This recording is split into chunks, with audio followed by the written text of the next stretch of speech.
Okay, so in this section, we're going to cover your real estate business. And if you really want to be successful in real estate, from day one, you're going to have to look at your company as a business. Even though it might be just you at the beginning, it might be just you and your capital looking for deals, looking to invest. If over time you want to grow it into a profitable real estate investment company, you're going to have to start with looking at it as a business and dividing it up, structuring it in such a way that you can grow over time as well.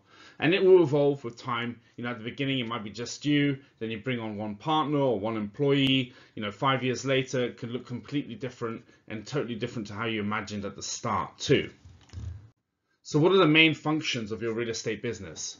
You've got your buying and selling of property is, number one. If you don't buy any assets, you have essentially no investments. So with acquisitions and dispositions, you've got, deal sourcing, you've got to build seller relationships, you've got to work with brokers, you've got the underwriting, you've got all of the due diligence you need to do, negotiation, the purchase agreements.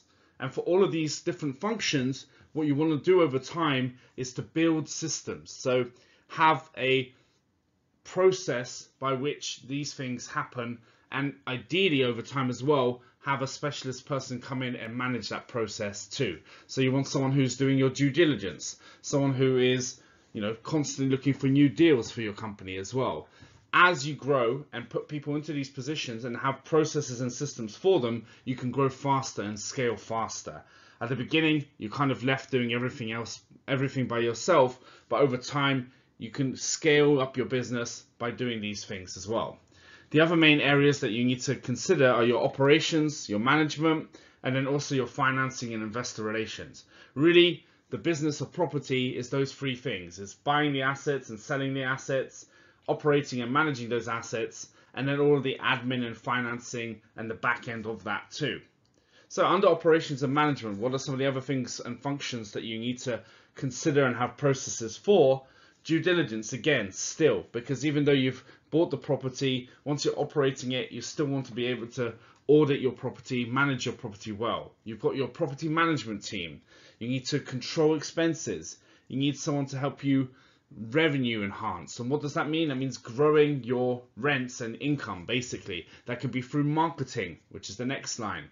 It could be through strategic competition analysis and seeing that your rents are below market and adjusting your rents. You need someone to help manage your repairs and maintenance and all your improvements in construction. Also in the back end is all of your accounting for your properties and their taxes and the legal aspects too. On the financing and investor relations side, you've got loan agreements, brokers, working with banks or seller financing. If you're looking to grow your business, you're going to need capital, and that comes with investor relations. And if you have investors, then you need to do reporting and fund management, and then also marketing to your investors too.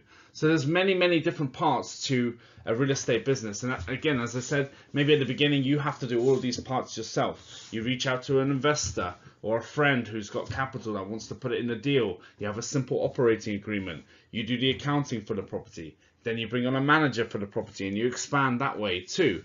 But really, to scale up the business and do more deals, you're going to have to start to have someone who's responsible for each one of these main functional areas so that you can free up your time to looking at deals and growing your business and focusing on the high level strategy too. So how should you structure your company and structure your business?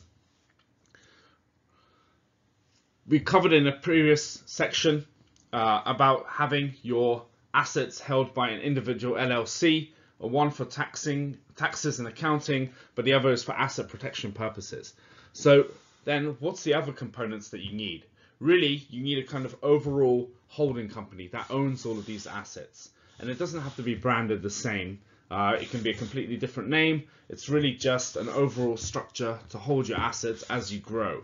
And this doesn't have to be expensive. It can be another LLC. So you have your original LLC, which is your personal holding company for your assets. Then every asset that you buy goes into sub LLCs under that main asset.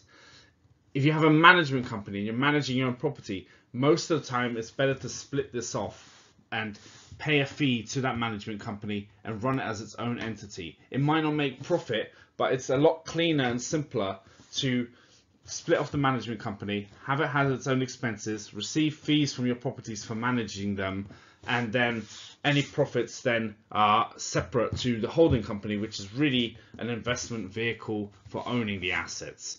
And the reason for keeping those things separate is some properties you may manage yourself, some you might not manage yourself. It just becomes a lot cleaner and simpler if you are charging a management fee to your properties, that it gets paid to this separate entity, so it's not mixed in with the holding company, with the sponsor ownership, etc. if you're raising funds. And the 80-20 principle for structuring and growing your real estate business. So it's impossible to do everything yourself perfectly. You want to focus on the things where you're really good at and it's going to make the most impact.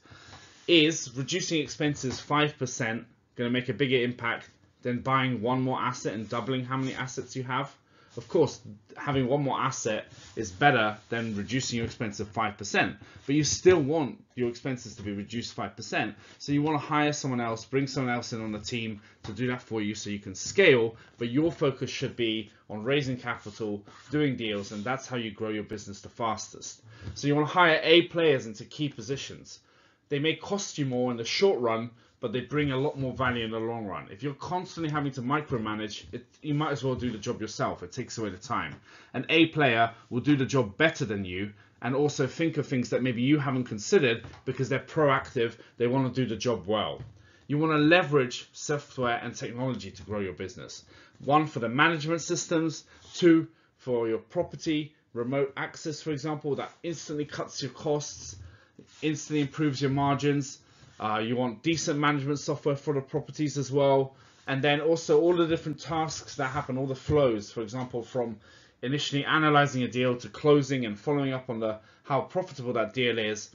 You want a system in place to do that. And software and technology allows you to take away a lot of the manual processes involved in managing, the end-to-end life cycle of an investment.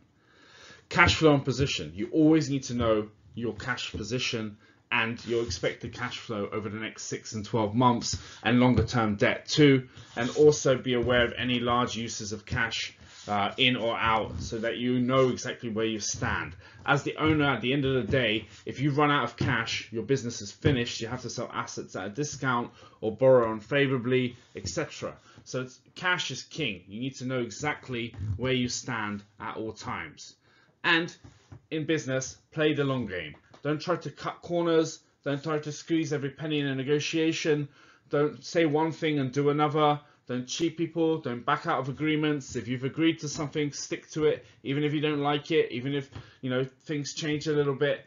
At the end of the day, real estate is a long-term game, and the relationships and trust you build take decades to form and can be destroyed in minutes. So to scale your business, every seller you interact with, every broker you interact with, every customer you interact with, every team member you interact with, you need to keep it professional at all times, keep your cool, always consider all the different aspects, don't make rash decisions, step back, leave some money on the table, and over time this is what's going to build that trust in you as a leader, and also in the industry as well. People are going to know this guy is someone we can sell to, buy from, trust.